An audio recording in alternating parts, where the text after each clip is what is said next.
வணக்கம். இன்றைக்கி வீடியோவில் இடுப்பு சுற்றளவை கணக்கிட்டு சைடு தையல் போட கஷ்டப்படுறவங்களுக்கு எப்படி ஈஸியான முறையில் தையல் போடலான்னு தான் பார்க்க போகிறோம். முதல்ல ஷோல்டர் ஜாயின் பண்ணிக்கலாம். அதுக்கு பேக் சைடு துணியை நல்ல பக்கம் மேலே இருக்க மாதிரி வச்சுட்டு ஃப்ரண்ட்டு துணியை உள்பக்கம் மேலே இருக்க மாதிரி வச்சு ஷோல்டர் ஜாயின் பண்ணிக்கலாம். தையலுக்காக விட்ட 1/4 இன்ச் அளவில் தையல் போட்டுக்கலாம். இந்த மாதிரி 2 பக்கமும் 2 தையல் போட்டாச்சு. இப்போது சைடு தையல் போடுறதுக்கு 2 துணியும் ஒரே அளவில் கரெக்டாக வச்சுக்கலாம். இப்போது பேக் சைடு துணியில் 1/2 இன்ச்சு விட்டோம்ல தையலுக்காக, அதில் ஒரு டிக் பண்ணிக்கலாம்.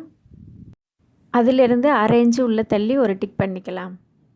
இப்போது பேக் சைடு துணியில் மேலே அர்க்காத் பண்ணியிருக்கோம்ல தையலுக்காக, அதில் ஒரு டிக் பண்ணிக்கலாம்.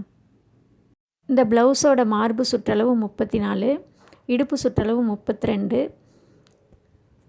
அப்போ இடுப்பு சுற்றளவு 2 இன்ச்சு தான் கம்மி பண்ணணும். அதனால் 1/2 இன்ச்சு உள்ளே தள்ளி ஒரு டாட் வச்சுருக்கேன். அதுக்கு நேராக தையல் போட்டால் போதும்.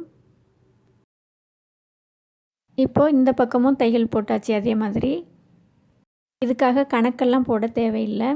இப்போ அளந்து பார்த்துக்குவோம் எவ்வளோ இருக்குன்னு. இதே மாதிரி ப்ளவுஸ் தைக்கிறதுக்கு டிப்ஸோட வீடியோலாம் போட்டிருக்கேன், பாருங்கள். கரெக்டாக 32 இன்ச் இருக்குது. உங்களுக்கு இந்த வீடியோ பிடிச்சிருக்குன்னு நம்புகிறேன். வீடியோ பிடிச்சிருந்தா வீடியோஸை லைக் பண்ணுங்கள், ஷேர் பண்ணுங்கள், சப்ஸ்கிரைப் பண்ணுங்கள், ஃப்ரெண்ட்ஸ் கூட ஷேர் பண்ணிக்கோங்க. நன்றி.